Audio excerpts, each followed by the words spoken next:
So you want to buy land. No HOA telling you what color your mailbox can be. No builder squeezing your home 10 feet away from your neighbor's bathroom window. Just you, some trees, and total freedom. Sounds like the dream, right? Yeah. Here's the part nobody puts in a listing. That cheap little lot you've got open in another tab right now, it could end up being the most expensive thing you've ever bought. And I'm not being dramatic. I've watched it happen. So stick with me because at the very end, I'm going to give you the one question that can save you tens of thousands before you ever sign a single thing. I'm Evie DeJesus. I'm a realtor here in the Carolinas. If you're buying, building, or relocating to the Charlotte area and trying to figure out if you want to buy a home or land, do me a favor and hit that subscribe button.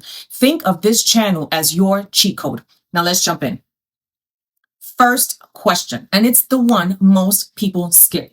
Can you even build what you want on this lot? Land gets sold on a vibe. Imagine your dream home right here, but vibes don't pull permits. Every lot has a zoning designation that controls what's actually allowed. You might be picturing a house with a workshop and a couple of horses, but the county might say residential only, no livestock, minimum lot size, setbacks off every property line.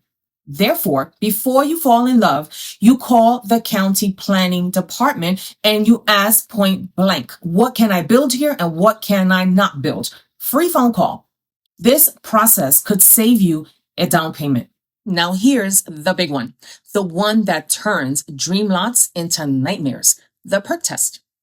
If that property doesn't have public sewer and a ton of the land in the counties around Charlotte do not, which means you need a septic system.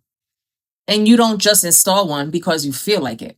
The county health department has to evaluate the soil and issue what's called an improvement permit.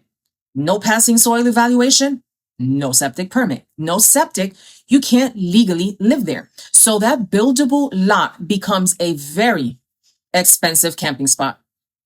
Let me ask you something. Would you buy a car without checking to see if it turns on? Because that's what skipping a perc test is. But here's the kicker. A lot can perk in one corner and fail in another, which changes where and if your house can even go there. Let's move right along. Water.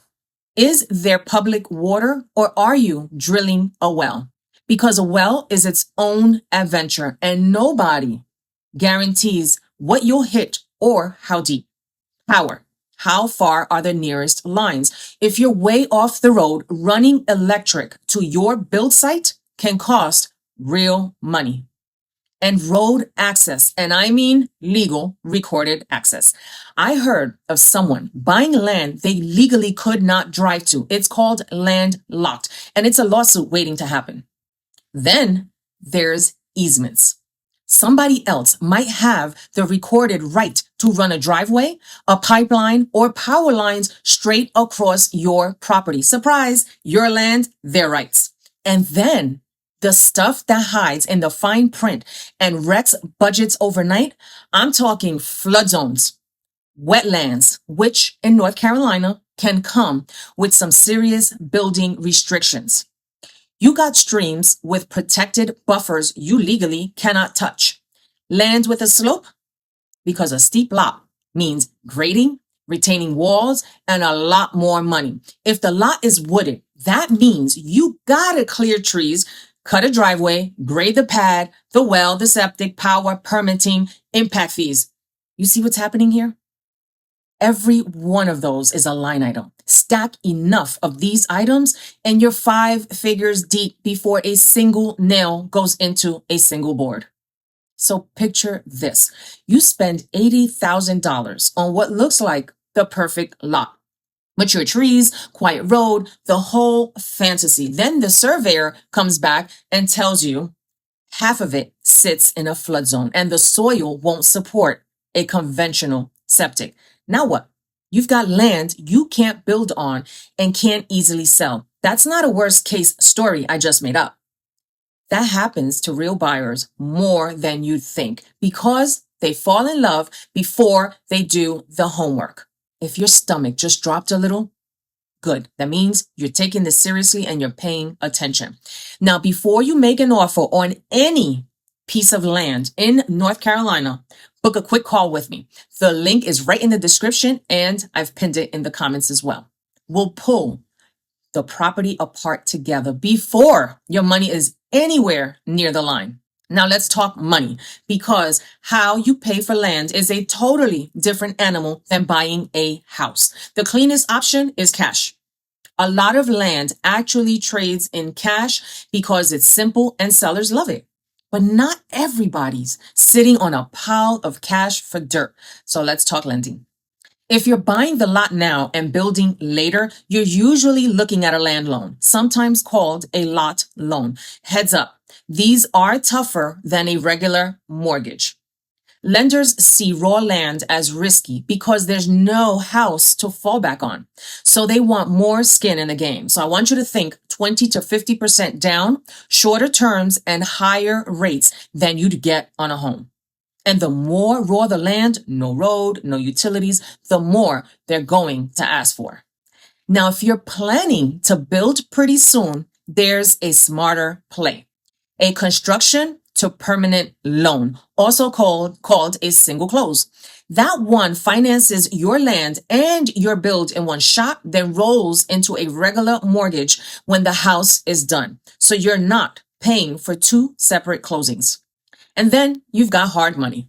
Hard money is fast asset-based lending, usually from private lenders, and it funds quick with way less paperwork. Sounds amazing, right? But here's the catch. It's short-term and expensive, higher rates and fees, so it's really built for builders and investors who are going to develop fast, not for somebody who wants to sit on a lot for 5 years. And one more worth knowing is if your land is out in rural North Carolina, USDA construction loans. For eligible rural areas and incomes, those can go up to 100% financing, meaning little to nothing down. Now, not everybody qualifies, but if you're buying out in the country, this is absolutely worth asking about. So which one's right for you? That depends on the land, your timeline, and your goals. And mapping that out is exactly what we do before you ever make an offer on land. Here's where I come in. When I work with land buyers, we don't just scroll listings and dream. We research the zoning. We flag potential build restrictions. We look at access and easements, and we line up the right people, surveyors, soil scientists, builders, lenders, so you walk in with real numbers, not hope. I hope you ask the uncomfortable questions before you write the check, because being proactive on land is the entire game. So make sure you hit that subscribe button so you don't miss any of my upcoming videos. So here's the bottom line, and this is the question I promised you. Before you buy any piece of land, you need to know one thing. Has that soil ever passed a perc test? Most buyers have no idea how to find that out. No perc test on file? That may not be a deal. That's probably a gamble. Land can absolutely be an incredible investment and the smartest move you ever make if you go in with your eyes open. So if you're even thinking about buying land in North Carolina, call me at the number here, or book a call using the link below before you think about signing anything. Let's make sure your dream lot stays a dream and doesn't turn into a 5-figure headache. I'll see you guys in the next video.